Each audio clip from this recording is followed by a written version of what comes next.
This is A Different Perspective with Kevin Randle. A retired U.S. Lieutenant Colonel, Kevin Randle has been studying UFOs for nearly 50 years. Kevin has investigated some of the most famous UFO cases in the world and has been consulted for dozens of documentaries about UFOs. Considered one of the leading experts into the Roswell UFO crash of 1947, Kevin has written more than 25 books about UFOs, including the recently published Roswell in the 21st Century. Now, here is the host of A Different Perspective, Kevin Randle. And welcome to this edition of A Different Perspective. I am, in fact, Kevin Randle. I'll be joined momentarily by Robert Young, and we're going to talk a bit about the Kecksburg UFO crash. But before we get into that, one of the things that have kind of blown up in the last week or so is this idea that Albert Einstein was involved in some fashion in the Roswell investigation, that he and an assistant were taken to a base in the Southwest and shown the craft and the bodies and engaged in all kinds of activities like that.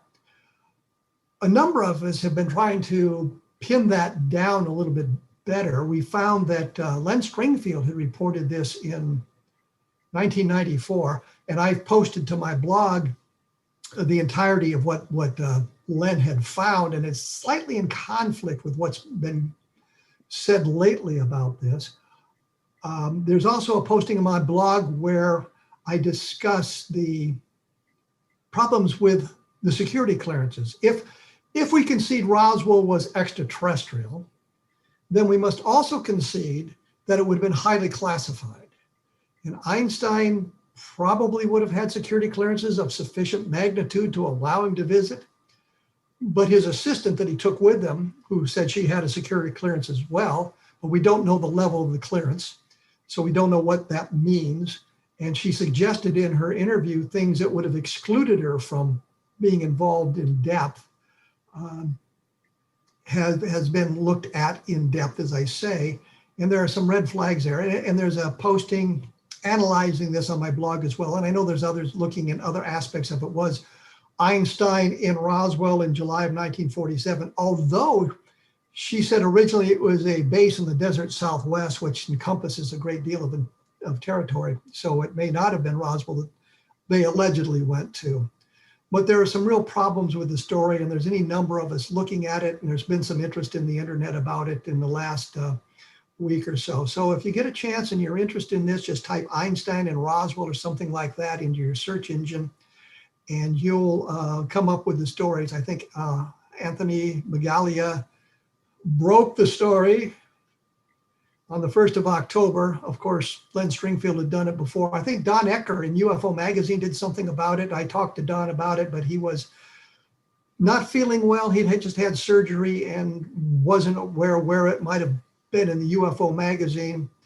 And there were a number of other things that came out between 1994 when Len published this stuff and the things that came out just last week. So that's something we're looking into, and I hope to have more information about it in the very near future.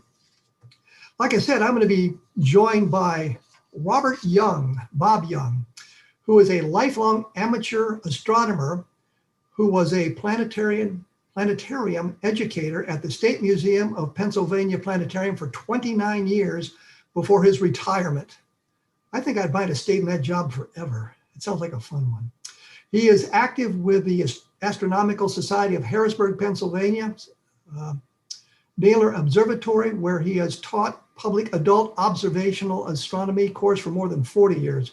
Robert received a BA in English in 1966 from the Elizabethtown College and was a teacher, educator, and a public relations professional. His Kecksburg information, and we're going to be talking about Kecksburg, can be found in the UFO Invasion, Chapter 22, which is a book published by Prometheus in 1979, and Tim Printy's magazine, Zane, online magazine, Sunlight, Volume 3, Number 6. And you can find, well, just type Tim Printy into your search engine with Sunlight, and you'll probably get to it. His website is www.ufo.com,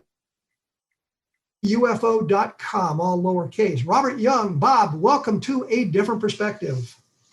Good day. I was hoping for something a little more eloquent than that. I haven't seen you for a while. We've been I was on your show some years ago, so glad to see you again. Well, and we've joined the 21st century, as you can see. It's horrible, isn't it? We're doing video, not the way science fiction envisioned it in the 1960s, but we're certainly into the video phone calls and that sort of thing. This was inspired, I think there was some discussion about Kecksburg over the last few weeks in various arenas on the internet. And I thought, well, if we want to get a different perspective on Kecksburg, one of the people to talk to is you. Can you give me just the basics of the Kecksburg case? What happened and that sort of thing? Okay, on December 9th, 1965, about 4:43 in the evening, it was still daylight. The sun was just setting. There's an intensely bright fireball was seen from 10 states and Ontario. And about 17 places, people reported it either crashed or had debris landed, but nothing was ever found. And in cases where there's an extremely bright meteor like that, if you're in the outer edges of the viewing area, things seem to go behind the trees or whatever, which is accounted for that. But Stan Gordon, among others, have suggested that what fell at Kecksburg was some kind of an extraterrestrial spacecraft as opposed to something that was natural. Right. Well, why Kecksburg was a little bit different than the other cases. You mean the other locations where the other locations, yeah. During the well, first of all, Gemini 6 and 7 were in orbit that day. It was the first rendezvous of manned spacecraft, so there was a lot of interest in space at the time. During the event, there was on KDKA Pittsburgh, 50,000 watt station, Frank Edwards, who was a well-known lecturer and author of books on flying saucers and UFOs, was promoting a lecture he's going to give in Pittsburgh the next day. So during his show, this fireball appeared. He said the switchboards lit up, people called in. At the time, he concluded it was a meteor. But this went on at the time the event happened. So in Kecksburg, there were a couple kids who were outside. They told her mother that they saw a bright star on fire or a cloud in the sky. She went out and saw a smoke train in the sky, which lasted for maybe a half hour or so. But she went and found her kids and then didn't think much of it. Then she turned her radio on apparently and heard the radio program about UFOs. So she called her local radio station in Greensburg and told them that she thought she saw some little smoke coming up out of the woods. And the radio station news director called the state police, put something out on the AP, and that started it. But weren't there military people involved as well? There were state police that went into the Kecksburg area. There were military personnel that went into the Kecksburg area. In those days, the Air Force investigated UFOs, and Air Force officers at various air bases were assigned to do this. The nearest air base was a radar station, a Sage radar station near the Pittsburgh airport. The 662nd Radar Squadron was there. And so they sent 3 people, and this was in the National Archives, in the Blue Book records. In fact, I think he sent me some of this stuff years ago. So they sent 3 people over. Now, the first search, when the state police came over and some firemen, state police blocked off 2 ends of a road because they were afraid they needed fire trucks to come in case there was a fire or something. So they conducted the first search in the early evening and didn't find anything. By that time, the 3 Air Force guys had gotten there. And there were reports of intermittent blue lights in the woods, flashing lights. So they went, they said, well, let's go back again. So they conducted a second search, and this lasted until after midnight. So by this time, a lot of people were there. standing around in neighboring properties got a good look at the area, but they could see the search go on, and that was about it. Now, there were claims that that the Army was involved, because a local newspaper interviewed one of the fire policemen, and he said, well, the Army engineers are coming. Well, the 662nd Radar Squadron had a large array of antennas on a hilltop on the U.S. Army Engineers facility at Oakdale. And this is where the mythology about the Army being involved, I think, came from. So But didn't some of the witnesses claim there were Army personnel there that were armed? well, this is years later. So in 1965, there weren't any reports like that. And the whole thing sort of petered out with the news reports that, it was a meteor, there wasn't anything found. And then about 14 years later, there was another radio program in KDK, John Cigna's, both programs. And there were a couple of UFO investigators and a couple of people who were claimed abductees were on this show about UFOs. And they started talking about this incident. And 4 people called in. A couple of them said that they had seen lights that night in the woods. That was about it. And 2 other people, one of them said he was the fire chief, and he had seen a large truck with a covered object on it and this sort of thing. And he told this story for about 10 years. Well, he wasn't the fire chief at all. Now, he was a fire chief later in that company. And in fact, he was the president of the fire company when there was a television program done about it. But the story sort of just took off from there. Was this a volunteer fire department? A volunteer fire department, or yes, yeah, not like a city finance. No, it's all volunteers. Yeah. So I guess what we need to say here is the story is that it was some kind of an alien craft that allegedly crashed, that people saw it in the air and saw it turn in the sky. Yeah. And that this acorn-shaped object was then trucked out of the area sometime after midnight in 1965. And Stan Gordon, who's investigated this thing since, I guess, at the very beginning, suggested, I'm trying to get it in my mind here, but Stan Gordon was suggesting from almost the very beginning that it was some kind of a spacecraft as opposed to something natural, or a Russian-launched possible re-entry of some kind of a satellite that failed to achieve orbit. Yeah, a couple of days after the incident, Ivan Sanderson, who was a well-known writer at the time on UFO subjects, sent out a story that was carried in a lot of newspapers, some of them out west, that he cited 2 eyewitness accounts of the fireball in the sky, claimed that the thing turned and maneuvered. Well, he didn't talk about all of the other witnesses and his computations of speed were off by 16 miles per second instead of miles per minute. At any rate, this was in the newspapers and sort of got the story of something that wasn't a meteor going. For years, Stan followed up on this and some other people. At any rate, there was a Russian Venera spacecraft to Venus, Venera 3.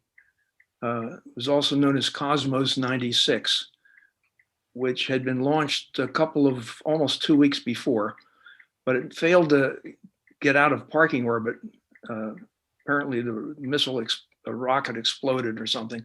Let me interrupt you there because I'm gonna have to take a break. So we have a Russian space vehicle in orbit or in a parking orbit, which may have contributed to this whole thing. Let me just say this. There are many fine programs on the X Zone Broadcast Network. Take a look at the website at xzbn.net, which I sometimes get wrong for some bizarre reason. Take a look at the listings along the side and you'll find things that interest you. We will be back right after this talking about the Kecksburg UFO crash with Bob Young, so please stick around.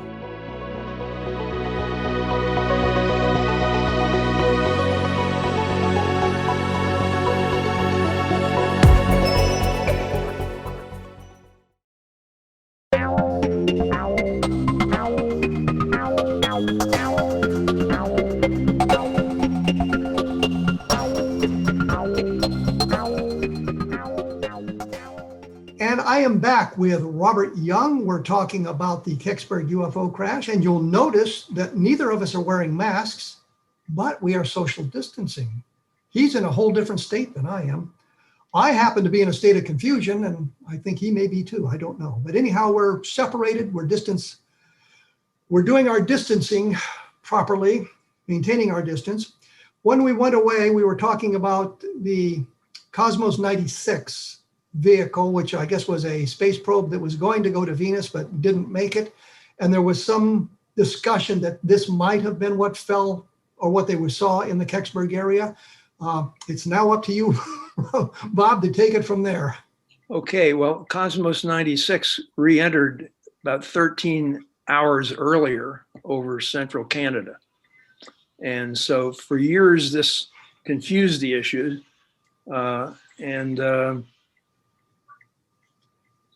In the late 80s, some local UFO investigators out western Pennsylvania had, they would go to the Greensburg Mall, other places, and had exhibits.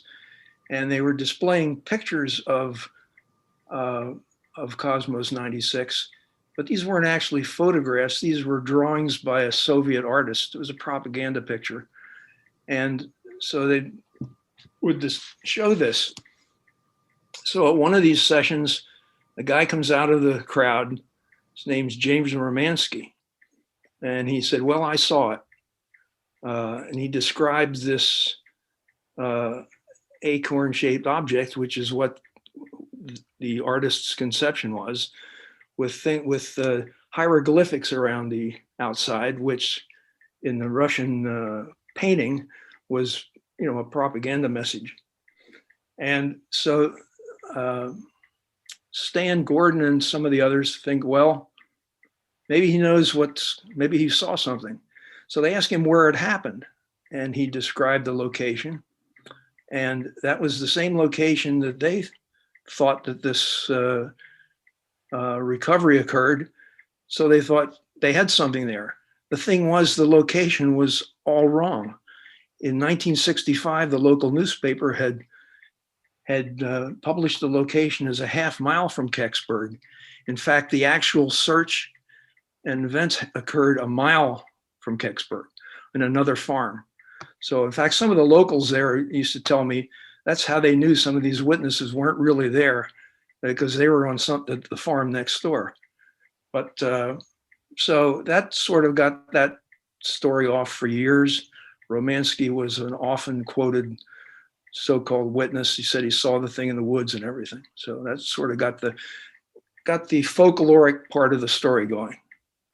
But there was still the woman with her kids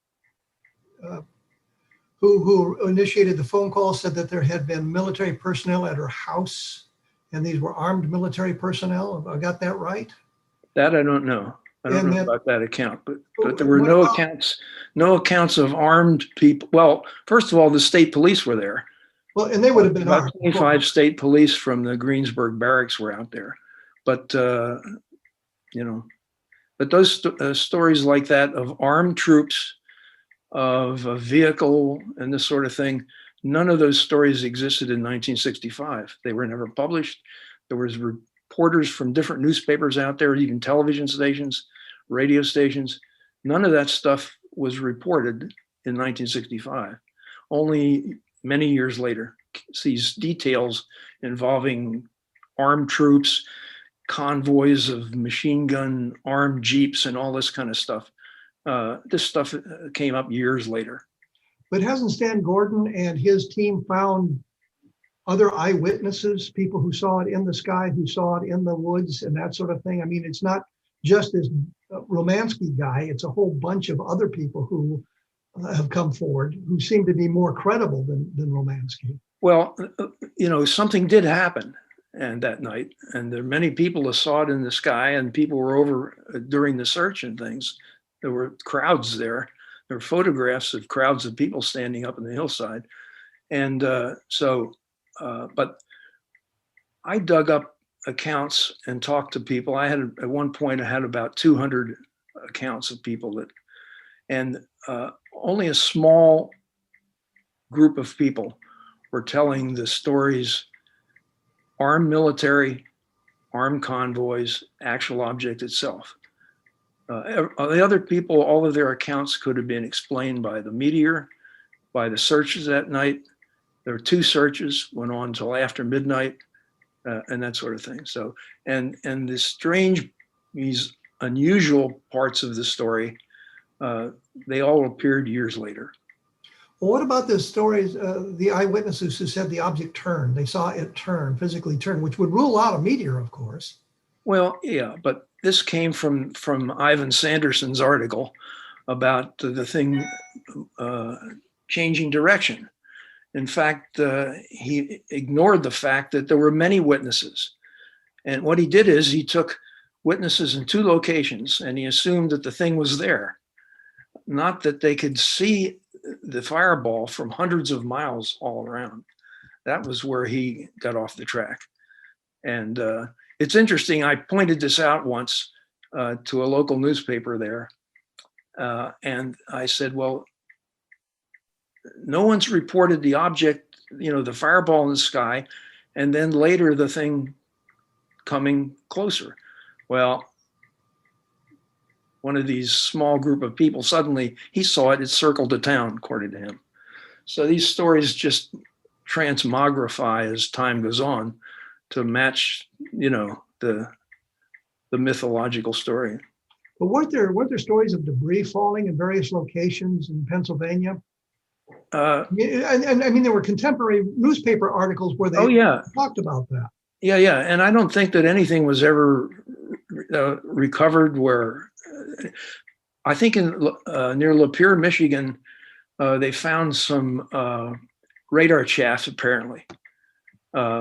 And they had some from military exercises dropped by aircraft, but they'd also found this about a year before. So that was the only thing that I ever read that anybody actually identified something specific. People saw rocks, found rocks in the field and looked like clinkers from a furnace.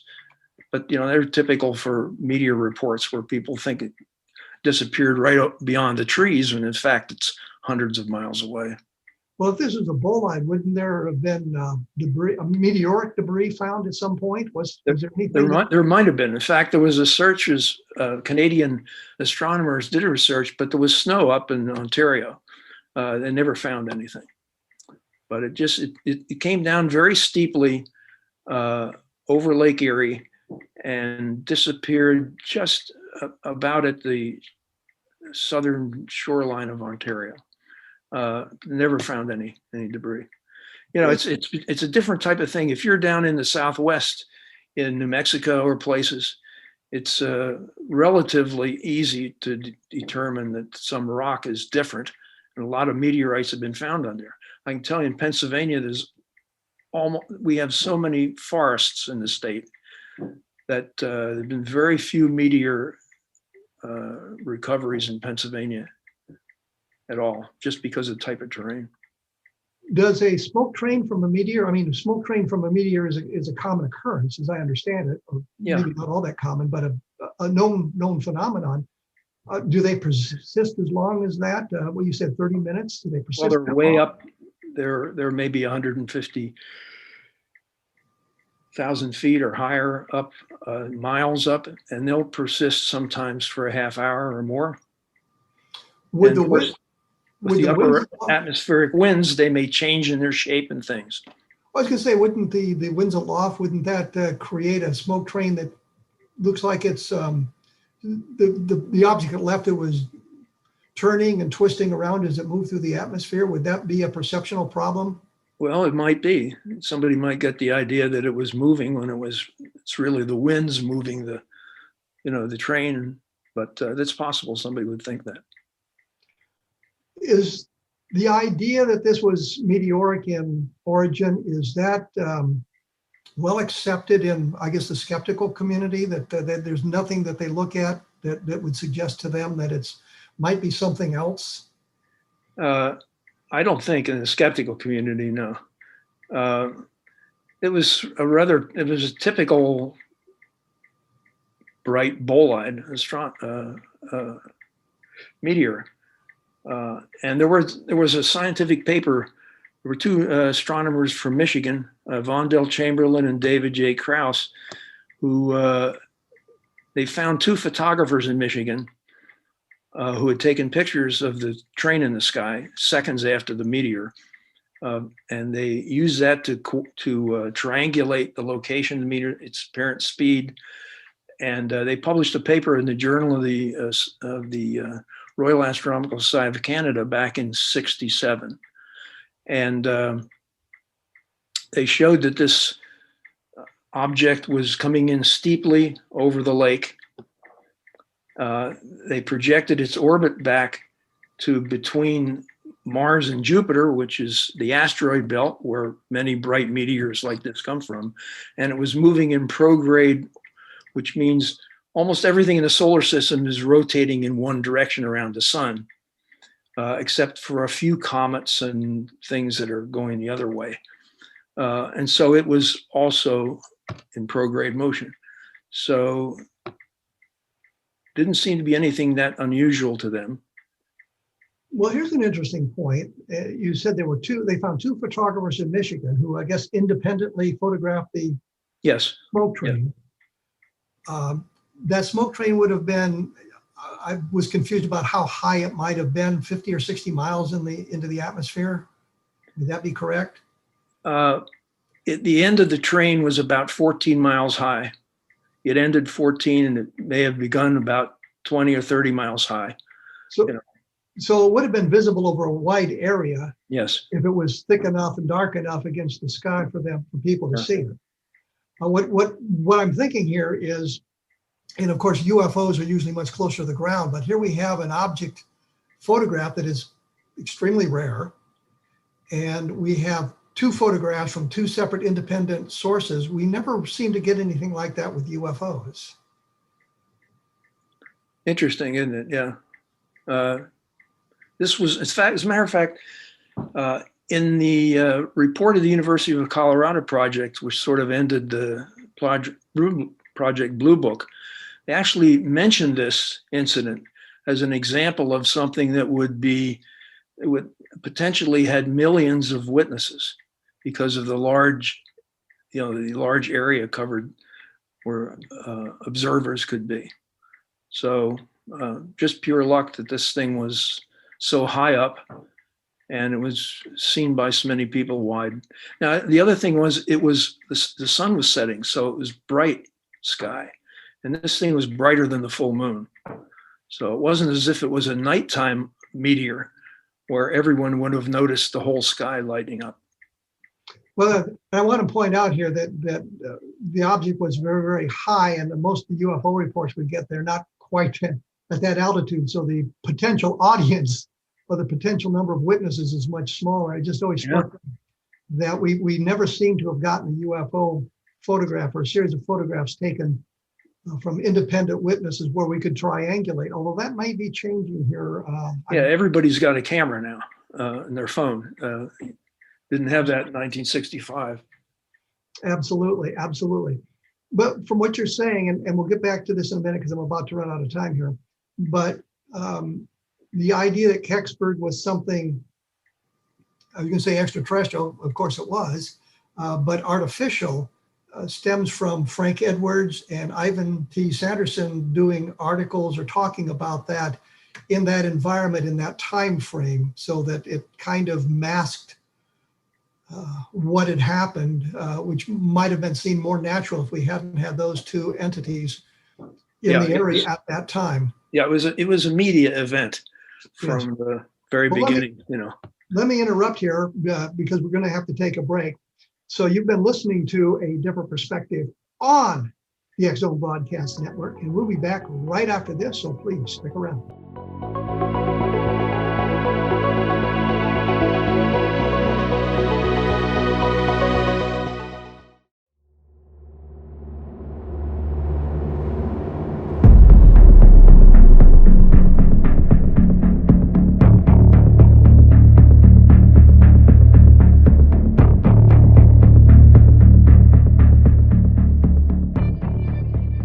I am back with Robert Young, Bob Young, and you're watching us on the X-Zone Broadcast Network. We've been talking about Kecksburg and UFOs, and the point I was getting to just before we had to take our break was that we had one of those confluences of factors that came about. We had the object in the sky. We had Frank Edwards preparing for a lecture in the area. We had Ivan T. Sanderson coming into the area to do the research. We've had a number of people who were there that night coming forward talking about what they had seen and what they had done.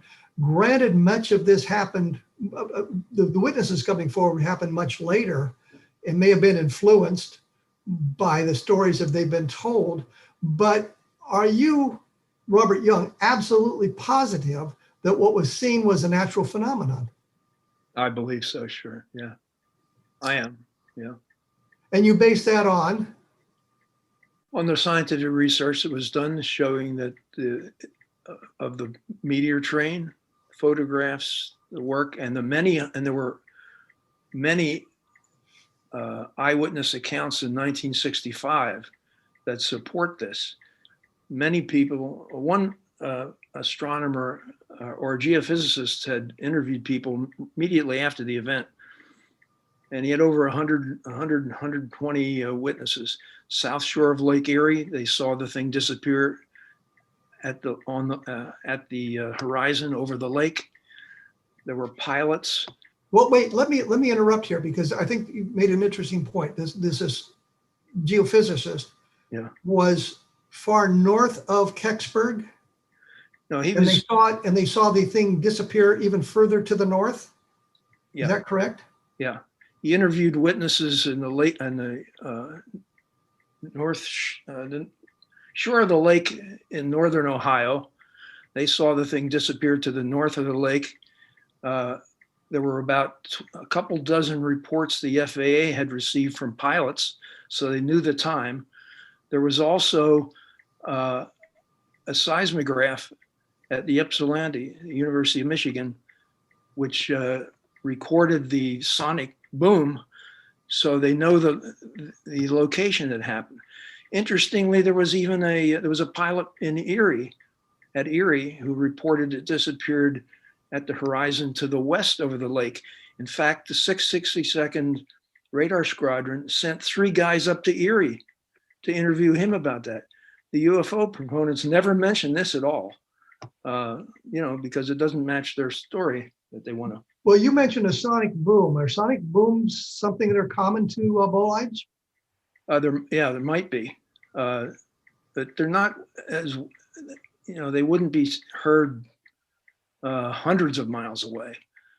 But when the thing breaks up at the sound, it's slowing down, they'll make a boom. And often when there are sonic booms involved, there are pieces of meteoroids that reach the Earth.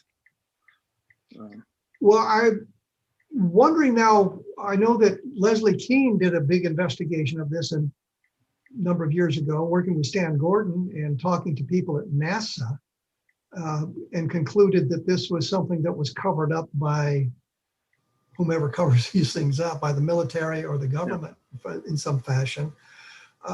What would you say to people like that and said, well, we've got this information that suggests something more exotic?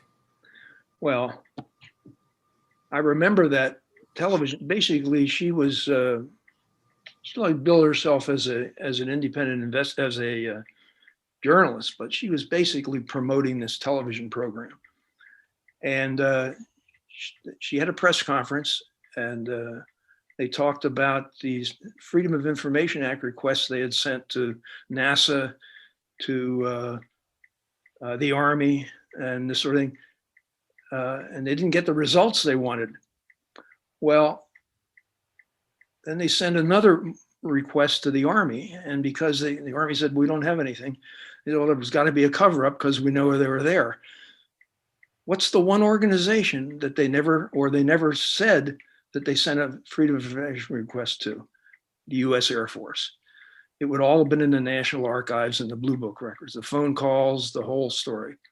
So that's my response to that.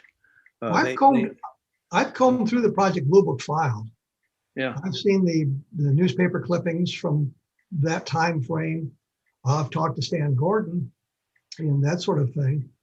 And as I've said in the past, I at once was of an opinion that there were 4 or 5 good UFO crash cases, and Kecksburg was one of them, based on the number of witnesses, based on the testimony that had been taken, based on the idea that the military responded, and the idea that the Army had been there.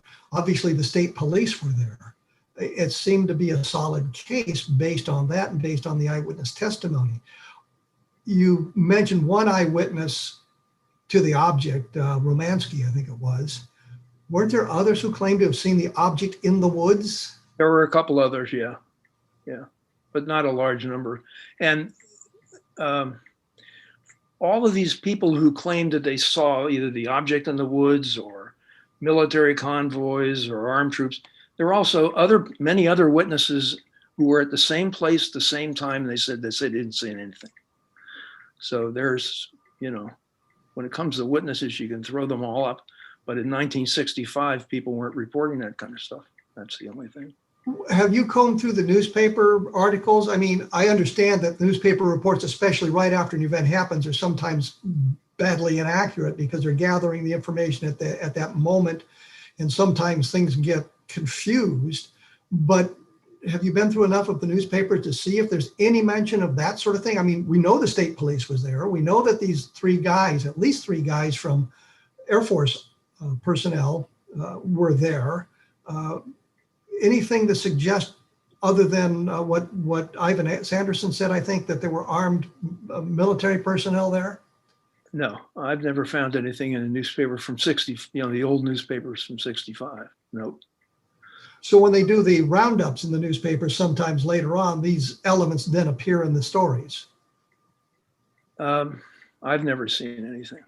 The interesting thing is the article in the Greensburg Tribune, there was an article, the early edition of it is the county edition, the out of town edition.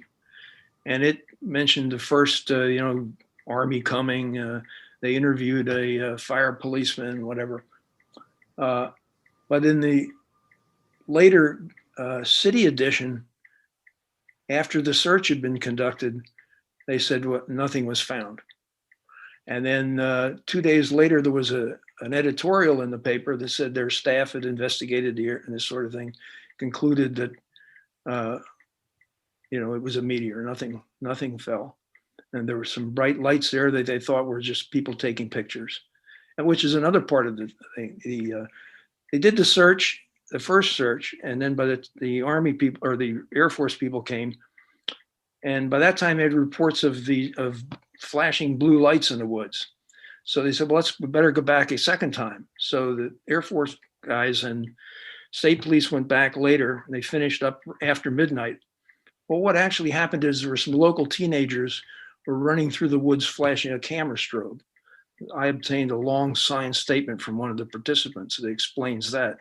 Well, that's the flashing blue light that everybody seemed to be talking about.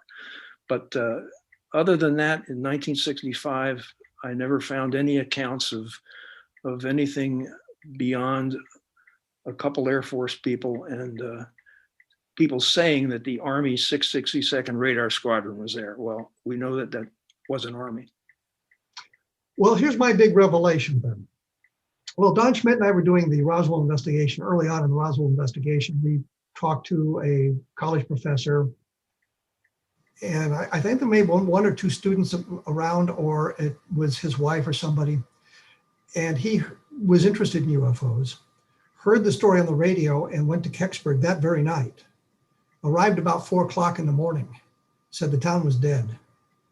Nothing going on.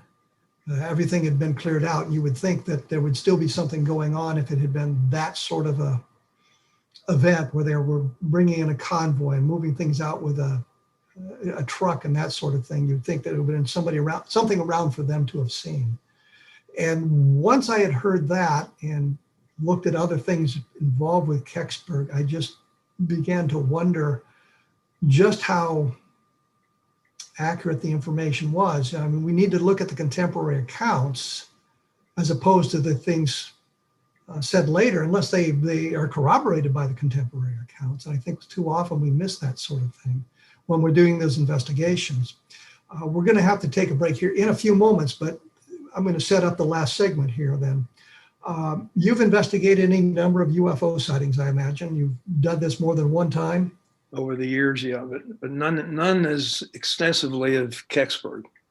But in that time, have you ever come up to one where you were just stumped as what it could have been? Not necessarily saying it was a spacecraft, but saying, well, I've exhausted the avenues of investigation. I don't know what it was. I can't confirm or deny anything about it. No, I haven't really. There were some cases where it took me a few years to. Where I live in Harrisburg is very close to Indiantown Gap Military Reservation, and they were, for many years, they were doing a lot of training of nighttime training of helicopter pilots all over the eastern side of the country. So there were a few cases there, and I eventually managed to figure out what it was.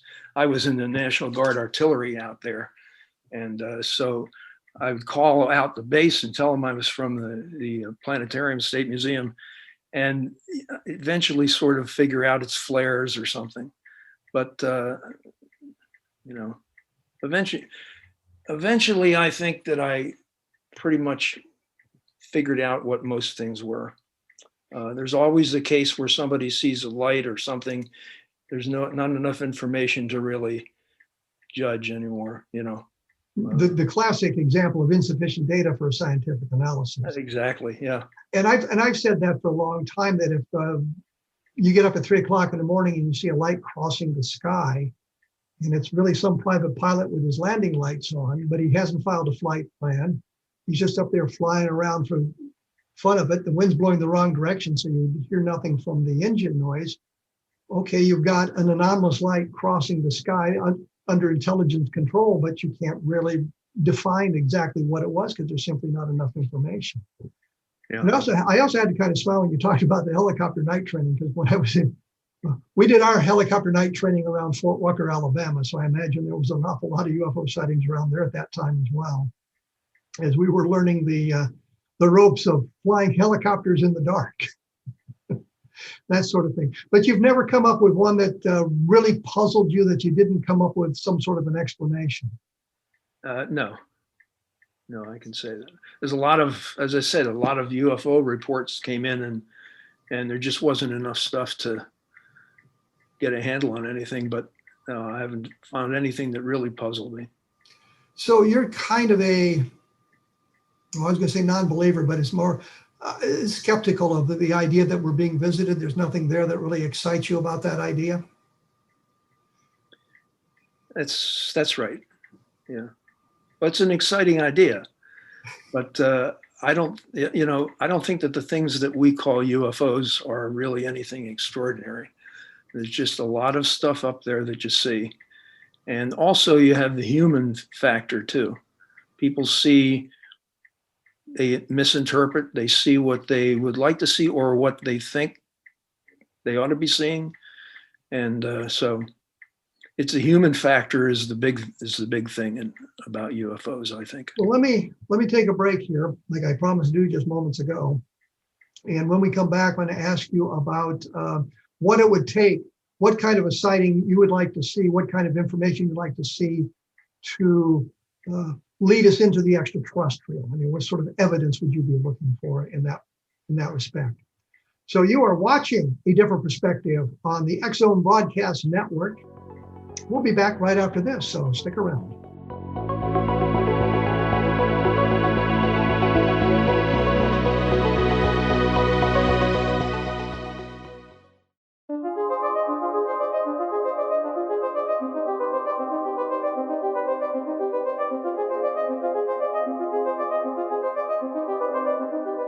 I am back with Robert Young.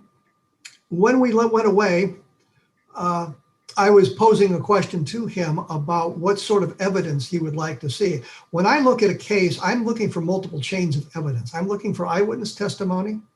I'm looking for some sort of physical evidence, be it a radar track, photographs, some interaction with the environment, something like that. So we have multiple cases, multiple chains of evidence here. And I'll mention, which I may have mentioned many, many times before, in I think it was 1803, the French Academy of Sciences said, rocks do not fall from the sky, end of discussion. In 1804, they reversed themselves based on a scientific investigation of a meteor fall in France. And what they had was, number one, was the eyewitness testimony, which is a component of understanding these things. But they also had the rocks that fell from the sky, the damage the rocks did, the fact that the rocks that they were picking up were not the kind of mineral deposits you'd expect in that area, because there'd been a survey of the mineral deposits in that area the year before, and it didn't match that. So we had multiple chains of evidence leading to the idea that, well, maybe rocks do fall from the sky. And so I guess, Robert, what would you want to see in a UFO sighting that would be convincing to you? A rock that fell from the sky that wasn't a rock. That I could, I think physical evidence, there's so many other things would help, but something physical evidence, really. There's so many different things that can make you think that an event has occurred. You've got to have something physical to put your hand on. My biggest fear has always been that we find a piece of a flying saucer, a real honest-to-God piece of a flying saucer. And we take it to the laboratories and they analyze it and they say, it's aluminum. Well, yeah. There's nothing to distinguish it from aluminum being made here on Earth, even though it's really from another planet. Yeah. Always possible. But you would need a piece of debris that clearly is of extraterrestrial origin. What about a case where you've got, say, 2 or 3 independent witnesses who have photographed the thing from various angles, so that, like your meteor train, you can get kind of a perspective on where it was, how high it was, how fast it was moving, how big it was, that sort of thing. Maybe throw in a radar track or a video as well. Would that be exciting for you, or would you say? That would help. That would help. But still, then you've got to rule out something from the Earth that created that track. So, but all that sort of thing would help, but not eyewitness accounts. Just aren't going to. Eyewitness accounts by themselves. No, they're not going to do it. I can understand that. I can understand that. I'm gonna do the thing that I've done to poor old Robert Schaefer a couple of times, is throw out the Levelland UFO case. Are you familiar with that? Which one? Levelland in 1957. I think the object was seen in multiple locations, stalled car engines, dimmed headlights, filled radios with static. Multiple independent witnesses around the Levelland area over about a 2-hour period. The Air Force said it was ball lightning, which is a preposterous explanation. Yeah, probably not. But you're not that familiar with the case. I read about it years ago. Yeah. I don't think it's ball lightning either. Well, clearly not ball lightning, because ball lightning is usually pretty small and persists for maybe a minute and a half. Yeah. if it even exists. I think there's still some debate whether or not ball lighting even exists. But I guess what I'm getting at, the UFO interacted with the environment. There was testimony from independent witnesses about installing the car engines. Looking at it because they could think of no way that if you suppressed a engine, the electronic flow in the engine with a magnetic field, that when you remove that field, the engine would restart spontaneously, which is not the case. There was only one person who said that. Everybody else said, well, they started the car themselves. So they didn't even bother looking at it in depth. But would that intrigue you enough to suggest, well, maybe something different is going on there? It might, yeah. But if you had a magnetic field strong enough to stop a car from starting, it's going to affect the car itself, the hood. It's going to change the magnetic mapping of the hood. Signature. And you can look at the signature of a hood and find the factory it was made in, and you can figure that out. There was a paper done years and years ago on that subject. But well, the Conduct Committee also included that in there. Yeah. It said in 1967 they wouldn't be able to find the cars from level land. That kind of testing wasn't done. Of course, now the cars are plastic, a lot of them. So, but no, in fact, for years I would magnetically map my car just in case. Yeah. I even tried that. I even tried that once. Yeah. So, but yeah, who knows? Well, I guess the other question that kind of evolves out of level land, because we can kind of show where the law enforcement officers who are involved, and I don't want to say were threatened, but it was suggested to them that they not talk about this outside their little circle, that they keep the information to themselves as the Air Force or the government investigated. And I don't have a real problem with that. I mean, if you're trying to conduct an investigation, the last thing you want is to have your witnesses contaminated by talking to one another and everybody clued into what's going on. Yeah. So you would ask them to keep quiet about that. But I mean, we look at the level end case and we can see where there was an attempt by the Air Force to suppress the information. So would government influence like that excite you at all, that the government had come in and said, well, we don't want you talking about this mysterious event that took place? Well, it might, depending on the factors. I mean, there's things that you don't have any business knowing, but just depends. But you haven't really looked at the level end case in depth, which unfortunately I have, so I could quote times and distances and locations to you until your head blew up. Which isn't really fair to bring it up. And I just wondered if you were, and that is one case where we had multiple witnesses at multiple locations independently reporting the same thing within minutes of one another, or within 30 minutes or an hour of one another, where there was no possibility they were contaminated by news reports. They couldn't get on social media to say, I just saw the strangest thing, and that sort of thing. And the newspapers didn't get out until the next day. So we had a body of information collected that night without the fear of contamination. What is the possibility that it was military aircraft or something? What kind of military aircraft would we be flying in 1957 that would have the capability of suppressing car engines? Don't know. But there's nothing that's in the inventory now. There's nothing to suggest there was any kind of things going on. Reese Air Force Base, by the way, was within 15 minutes of the location of the sightings. Reese is in Lubbock, Texas, and Lubbock, Texas is right next to level land. There were military officers involved that night as well. So it just seems to me that they would have, had they had an explanation, that it would have appeared in the Blue Book file, because a lot of that stuff, they didn't expect it to see the light of day until much later. Right. Yeah. So it's just one case that seems to fit much of the multiple chains of evidence with eyewitness testimony and interaction with the environment. There's even a discussion of there was a burned area found. Unfortunately, we got that information 50 years later, so it really doesn't do us any good.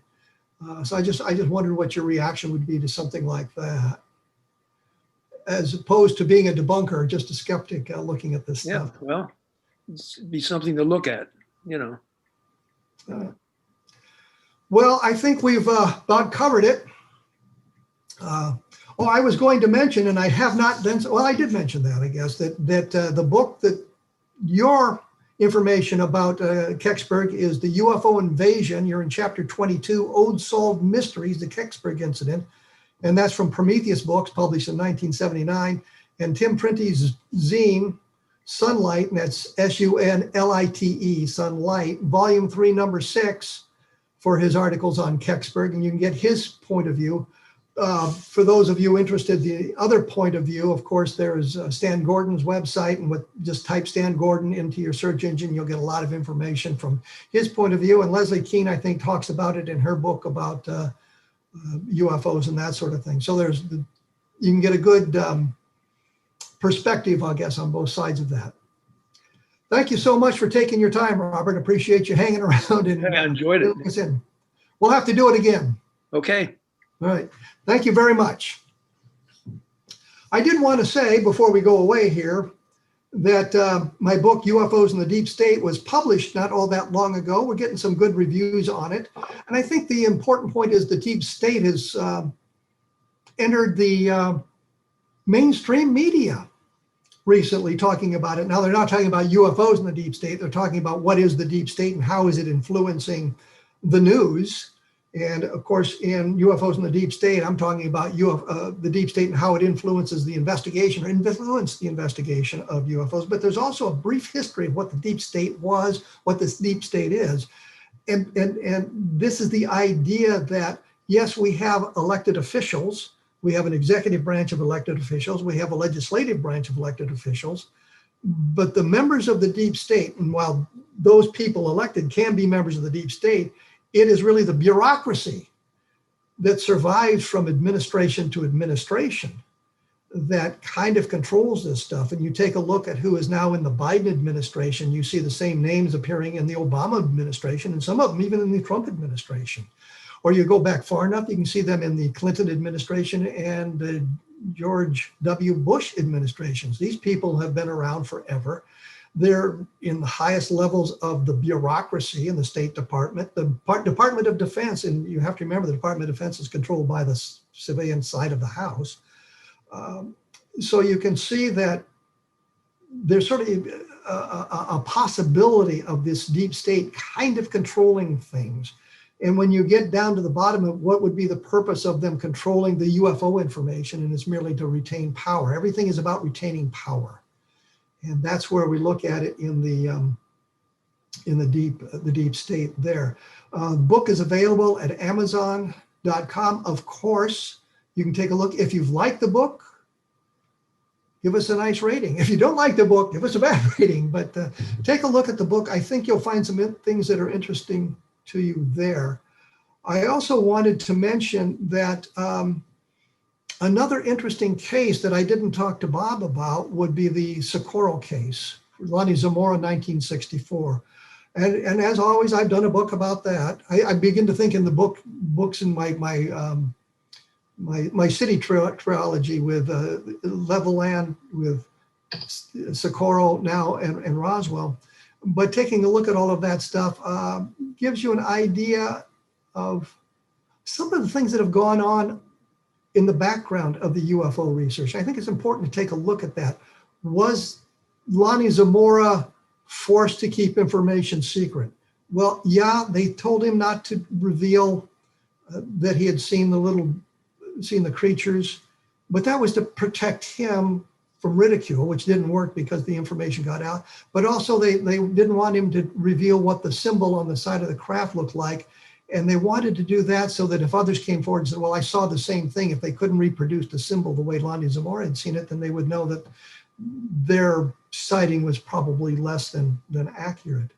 So in looking at all these books, writing these books, what I try to do is look at both sides of the coin and point out these things. Rather than cherry pick the information to lead into one direction, I try to look at both sides of it and provide enough information so the reader can form his or her own opinion about exactly what happened in those cases. Next week, I'm going to be joined by Jennifer Stein. We're going to be talking about the Travis Walton abduction once again. She has done a documentary a number of years ago called Travis about the case. She's done extensive research into it and has talked to Travis quite a bit. So I think we'll get a little bit of a different perspective, if you will, from her on this case from what Mike Rogers had said to us a couple of weeks ago. So that'll be next week. You have been watching A Different Perspective on the X Zone Broadcast Network, and I'll be back in 167 hours with more incredible information. So thanks for tuning in.